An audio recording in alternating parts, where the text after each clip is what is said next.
Hey guys, welcome back. My name is Lalit and आज income tax and corporate tax planning जो हम unit कर रहे हैं कॉमर्स नेट एग्ज़ाम के लिए, उसमें जो टॉपिक कवर करने वाले हैं वो है income under salary head basic. तो जब सैलरी जो बेसिकली मिलती है एम्प्लॉयज़ को, तो क्या प्रोविजंस होते हैं, कैसे उनका टैक्स ट्रीटमेंट होता है, टैक्स कैलकुलेट करी जाती है एंड फाइनली जो भी उनकी जो टैक्स लाइबिलिटी निकाली जाती है वो हम डिस्कस करेंगे। अपने आप में काफ़ी वास्ट टॉपिक है सैलरी, बट इसमें मेन चीज़ आपको जो प्रोविजंस है, जो भी अलाउंसेस से रिलेटेड हो गया, परक्यूसाइड से रिलेटेड जो भी हम कवर करेंगे, मेक श्योर आपको वो चीज़ें याद रखनी है, राइट। इसमें समझने से ज़्यादा याद करने वाली चीज़ें ज़्यादा है, तो वन बाय वन आप अच्छे से क्लास में सुने सो दैट आपको सुनते सुनते वो चीज़ें याद हो जाए। तो इससे पहले फर्स्ट अंडरस्टैंड बेसिकली 5 हेड्स होते हैं जिसके अंडर जो है इनकम कैलकुलेट करी जाती है to find out the tax liability. Number 1 हो गया इनकम फॉर सैलरी, जो कि आज की क्लास में हम करेंगे। इसके बाद हो गया income from house property, income from capital gains, profits from business और profession and income from other sources. तो ये बेसिकली 5 जो है मेन सोर्सेज होते हैं जो यहाँ से जो इनकम अर्न होती है, वो जो टोटल ग्रोस इनकम आती है, देन जो भी डिडक्शंस होती है उसके बाद gross taxable income and then finally जो टैक्स लाइबिलिटी निकाली जाती है। तो आज की इस क्लास में जो हम मेन कवर करेंगे that is income from salary, right. Now first understand the basic concept about the salary. So any amount paid by the employer to his employees for the services rendered by the employees, that is called salary. तो कोई भी amount हो सकती है अगर एक employer employees को दे रहा है for the services rendered by the employees, then we call it a salary, right. So वो हमारी सैलरी के अंडर डेफिनेशन में आएगी। एंड इसके साथ एज पर सेक्शन 15 जो सैलरी है it is taxable on due और रिसीद बेसिस। इट मीन्स अगर मान लो कि जो ड्यू डेट है सैलरी की वो है हमारी 1 अप्रैल, राइट। हर 1 अप्रैल अगर यहाँ मैं बोल दूँ कि हर मंथ की फर्स्ट जो डेट होती है उस दिन जो होती है ड्यू डेट होती है सैलरी की, तो उसके अकॉर्डिंग जो है सैलरी है जो टैक्सेबल होगी सैलरी। और अगर रिसीट बेसिस की बात करें तो जो भी अर्लियर जो पहले होगा, फॉर एग्जांपल अगर हम बात करें एक पर्सन को सैलरी मिल रही है 31 मार्च को, राइट। इसको सैलरी मिली 31 मार्च को, कब? सपोज इसको एडवांस में मिल रही है 1 अप्रैल की, तो ये अगर नेक्स्ट ईयर की मिली है तो फाइनेंशियल ईयर यहाँ पे एंड हो गया है, तो यहाँ पे उसकी जो मिल चुकी है सैलरी कब की मिली है, ये नेक्स्ट मंथ की मिली है, राइट। तो ये तब भी इसी में काउंट होगी जो भी अर्लियर होगा। तो अगर मान लो नेक्स्ट मंथ की ड्यू अभी हो गई है तो अभी काउंट हो जाएगी, या रिसिप्ट हो गई है, बेसिकली उसे रिसीव्ड होगी है सैलरी, तो भी वो इसी में काउंट होगी। So salary is taxable on due or receipt basis. Also, any arrears of salaries received are fully taxable in the year of receipt, subject to relief under section 89 subsection 1। अगर कोई भी आपकी जो सैलरी है, जो outstanding salaries है वो receive हुई है, उस टाइम वो टैक्स उस पर नहीं लगा था, या उस टाइम पे भी टैक्स लग गया था और अब रिसीव्ड हुई है वो, तो उस टाइम पे जो आपको रिलीफ प्रोवाइड करा जाएगा under section 89 subsection 1। So basically salary include the following things, monetary as well as non monetary payment। ज़रूरी नहीं है कि जब आपको कैश जो है एम्प्लॉयर दे रहा है सर्विसेज के लिए वही आपकी सैलरी में काउंट होगा। इट कैन बी मॉनेटरी कि आपको कैश मिल रहा है, it can be in kind. तो क्या क्या टर्म्स है जो हमारी सैलरीज में इंक्लूड हो जाएगी? Wages, annuity or pension, any gratuity, any fees, commission, perquisite, profits or any addition to the salary, कुछ भी वेजेस, एडवांस सैलरी अगर मिल रही है वो भी आपकी टैक्सेबल होगी, जैसे कि जो बताया रिसीट बेसिस पे। लीव इनकैशमेंट, अगर आपने जो लीव है वो नहीं ली तो उसके बदले में जो आपको मनी मिल रही है सो वो भी क्या एज अ सैलरी काउंट होगी और that is taxable. Any employer's contribution to the provident fund in excess of 12% of salary. तो 12% से ज़्यादा अगर प्रोविडेंट फंड में कोई भी एम्प्लॉयर्स का कॉन्ट्रीब्यूशन है तो वो एग्जेम्प्ट नहीं होता है, that is also taxable under salary. Any contribution by the central government or any other employer in the previous year to the account of an employee under pension scheme also comes under the salary head. तो salary में सिर्फ आप ये बात चीज़ ध्यान मत रखना, जो सैलरी हर महीने मिलती है वो सैलरी में सारी चीज़ें आ गई। यहाँ पे पेंशन आ गया, आपके वेजिस आ गए, कोई फीस, कमीशन, कोई भी एडिशन, एक्स्ट्रा बोनस मिल रहा है, वो सारी चीज़ें आपकी सैलरी में आएगी and that is taxable. So these are the summary. Basically अगर मैं बात करूँ, बेसिस ऑफ चार्ज आपका क्या है, it is charge either on due or receipt basis, जो भी अर्लियर होगा उसके बेसिस पे that is chargeable to tax. And foregoing of salary basically means when the one salary accrued to an employee, then अगर subsequent कुछ waiver provide कर रहे हैं तो it doesn't make exempt from the tax liability। आपको तब भी वो जो सैलरी है वो टैक्स पे करनी पड़ेगी उस पर, जो भी आपको सैलरी अर्लियर में रिसीव्ड हुई है, right. Surrender of salary basically means अगर आप सीजी मतलब सेंट्रल गवर्नमेंट को सरेंडर कर देते हो सैलरी, जो भी आपका पार्ट है या कोई पूरी complete salary, so that is not taxable. Salary paid tax free.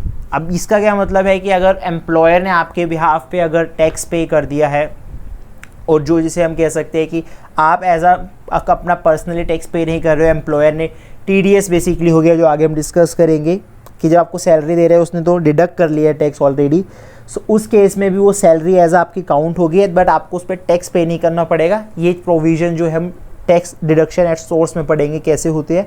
Voluntary payments कोई भी एम्प्लॉयर से आपको मिल रही है, that is also taxable. Advance salaries taxable on receipt basis in assessment year relevant to previous year in which it is received. तो अगर advance salary आपको मिल रही है वो भी क्या होगी, प्रीवियस ईयर में मिली है तो जो आगे वाला असेसमेंट ईयर है तो उसमें वो टैक्सेबल होगा। एरियल सैलरी अगर वो पहले रिसिप्ट बेसिस पे जो टैक्स नहीं करी गई तो उसको, अगर वो ड्यू बेसिस पे पहले टैक्स उस पर नहीं लगा तो उसको जब वो मिला है, रिसीव्ड हुई है, तो उस पर जो टैक्स है लगेगा। सैलरी टू अ पार्टनर, अगर पार्टनर को सैलरी मिल रही है सो that is not taxable under income from salary. The reason being basically वो क्या है, पार्ट ऑफ अ प्रॉफिट है, राइट, तो वो एज अ सैलरी में काउंट नहीं होगा। एंड बोनस अगेन जिस भी ईयर में आपको मिल रहा है that is taxable under the salary head. Now अब हमें समझ आ गया कि सैलरी क्या है, सैलरी में क्या क्या इंक्लूड होता है, राइट।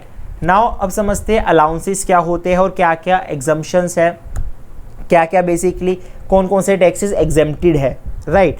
तो अलाउंसेस बेसिकली कोई भी अमाउंट अगर आपको कोई स्पेसिफिक एक्सपेंसेस के लिए मिल रहा है आपके एम्प्लॉयर से, दैट आर अलाउंसेस। जैसे कि अगर हम बात करें, अगर आप जॉब के लिए रेंट पे हाउस आपने ले रखा है, राइट, तो अदरवाइज आप रेंट पे हाउस नहीं लेते, उस अगर किसी दूसरी सिटी में आपका ट्रांसफ़र हुआ है, सो उस केस में भी अगर आपको हाउस रेंट अलाउंस मिल रहा है तो वो कुछ अमाउंट तक क्या होता है, एग्जेम्प्टेड होता है फ्रॉम टैक्स। ऐसे डिफरेंट टाइप्स के अलाउंसेस होते हैं जो 4 कैटेगरीज में हैं। So they are the some allowances that are fully taxable, कि जिस पे आपको कोई एग्जेम्पशन नहीं मिलती है, जो भी आपका कंप्लीट चार्ज है, जो भी आपको मिला है वो आपको उस पर कंप्लीट टैक्स पे करना होगा। They are the some allowances which are exempted for a specific amount, कि जितना आपको जो अलाउंसेस मिला है तो कुछ पोर्शन वो क्या होता है, एग्जेम्प्टेड होता है, आपको उस पर टैक्स पे नहीं करना होता। Some allowances are exempted on the basis of actual expenditure, कि जो आपको अलाउंसेस मिले हैं उसमें से आपने कितना एक्सपेंडिचर करा है। फॉर एग्जांपल अगर आपको ट्रांसपोर्ट अलाउंसेस मिल रहे हैं, राइट, तो जो आपके ट्रांसपोर्ट के चार्जेस है, लाइक अगर हम बात करें कन्वेंस के अगर मिल रहे हैं, अगर आप जो डेली अप डाउन कर रहे हो ऑफिस का, तो जितना एक्चुअल एक्सपेंडिचर है उस तक जो होता है वो एग्जेम्प्टेड होता है।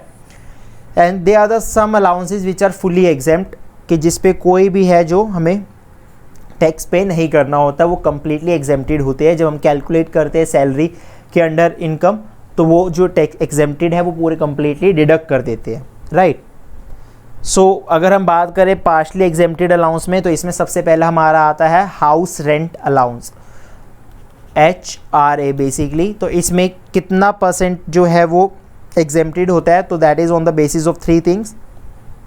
फर्स्ट हो गया 50% ऑफ द सैलरी, अगर आप मेट्रो सिटीज़ में हो लाइक दिल्ली, कोलकाता, चेन्नई और मुंबई, अगर इस सिटीज़ में अगर आप रह रहे हो तो 50% ऑफ द सैलरी या एक्चुअल जो HRA आपने रिसीव्ड करा है, that is house rent allowance, या excess of rent paid for a relevant period of over 10% of salary for relevant period. तो मान लो अगर आपकी 30,000 सैलरी है, राइट, 30,000 सैलरी है, तो अगर 50% इसका हो गया 15,000, और आपको जो HRA मिला है वो है आपका 8,000। और अगर हम सैलरी की अगर यहाँ पे बात करें, एक्सेस आपने कितना रेंट पेड करा है कंपेयर टू 10% ऑफ सैलरी, तो हम यहाँ पे अगर 30,000 आपकी सैलरी ले रहे हैं तो 10% कितना हो गया 3,000, और आपने जो रेंट पे करा है वो कितना पे करा है 10,000।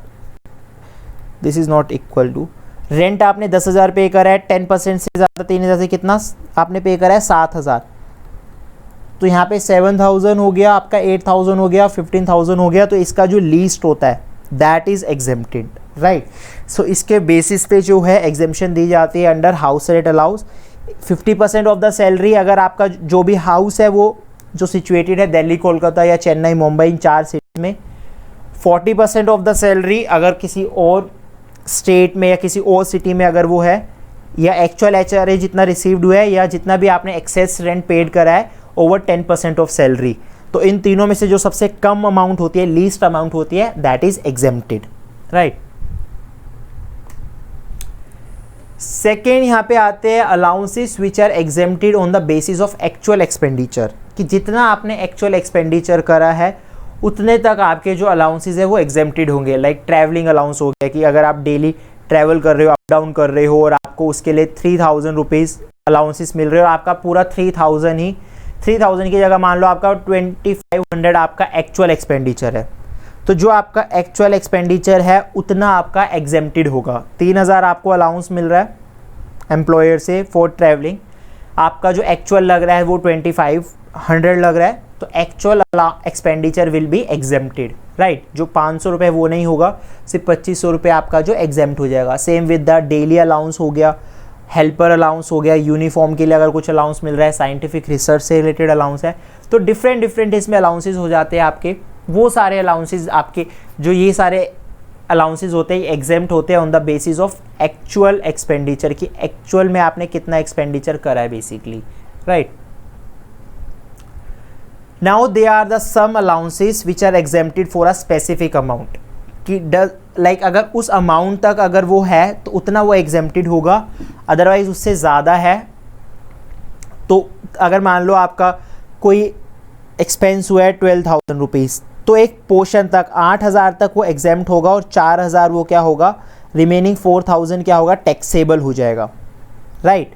सो ये चीज़ें भी है, ये हो गए, इनमें ये सारे आ गए। इसमें हमारा नंबर 1 आ जाता है tribal area allowance. So tribal area allowance basically exempt up to actual amount received, और दिस इज और basically here not of 200 per month whichever is less.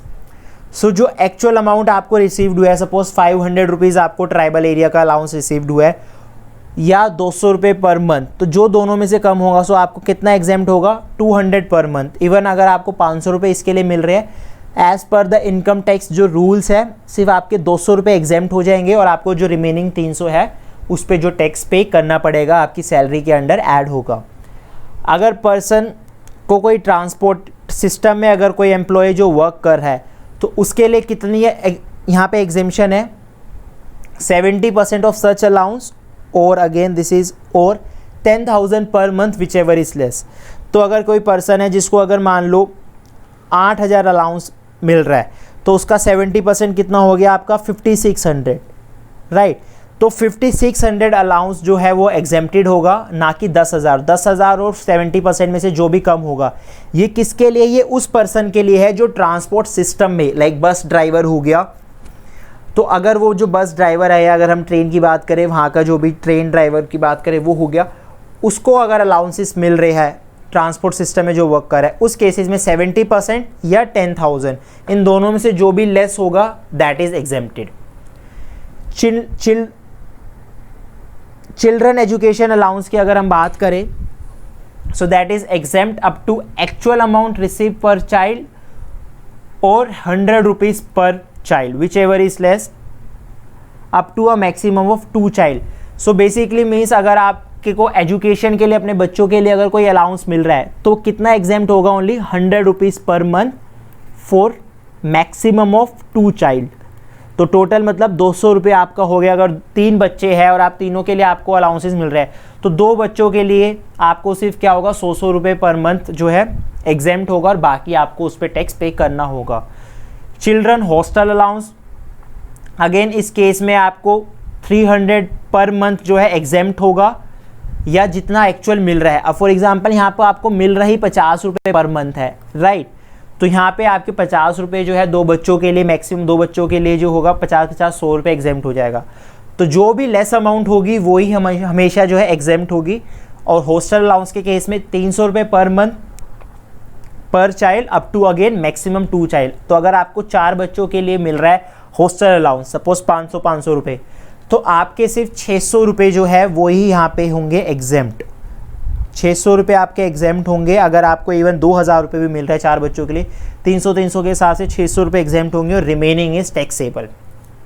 Transport allowance for going to office and back, अगर office आने जाने के लिए आपको transport allowance मिल रहा है, and this is only for the blind और the orthopedically handicap person, not for the other person. अगर एक नॉर्मल पर्सन है तो उसके केस में ये फुली टैक्सेबल है, बट अगर ब्लाइंड और ऑर्थोपेडिकली हैंडीकैप पर्सन को ट्रांसपोर्ट अलाउंस मिल रहा है तो उस केस में अप टू 3200 जो है वो एग्जेम्प्ट होगा, उस पर आपको कोई टैक्स पे नहीं करना होगा।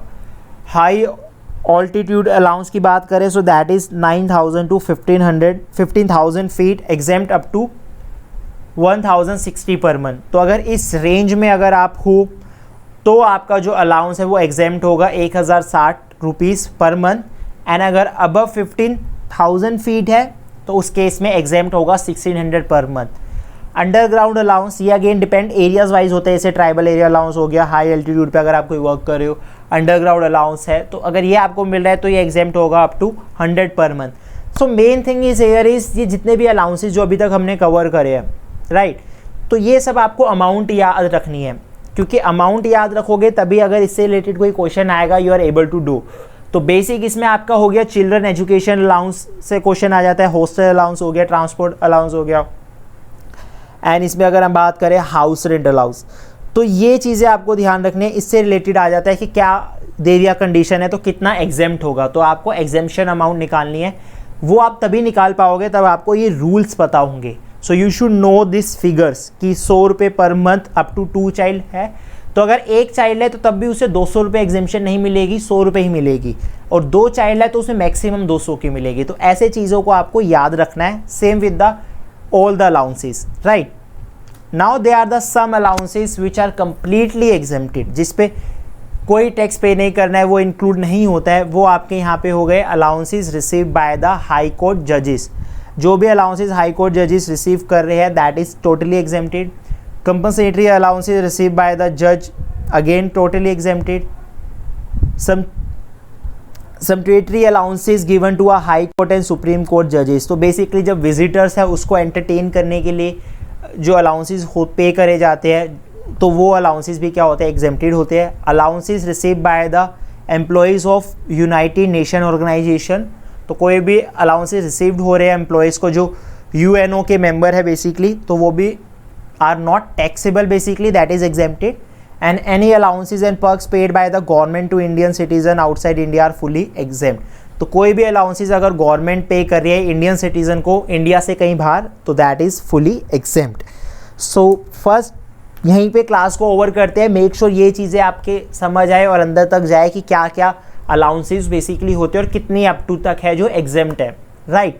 सो ये थी आज की क्लास। आई होप आपको समझ आया होगा बेसिक कॉन्सेप्ट। आगे हम डिफरेंट ट्रीटमेंट्स की बात करेंगे। थोड़ा सा वास्ट टॉपिक है एंड सैलरी से क्वेश्चन भी आता है, बट कुछ ऐसा नहीं है जो आप नहीं कर सकते, कुछ टफ नहीं है, बस चीज़ों को याद रखना है। तो make sure when you are listening here तो अटेंशन पूरी दो, एंड जो छोटी छोटी चीज़ें साथ के साथ अपनी नोट डाउन भी आप कर सकते हो।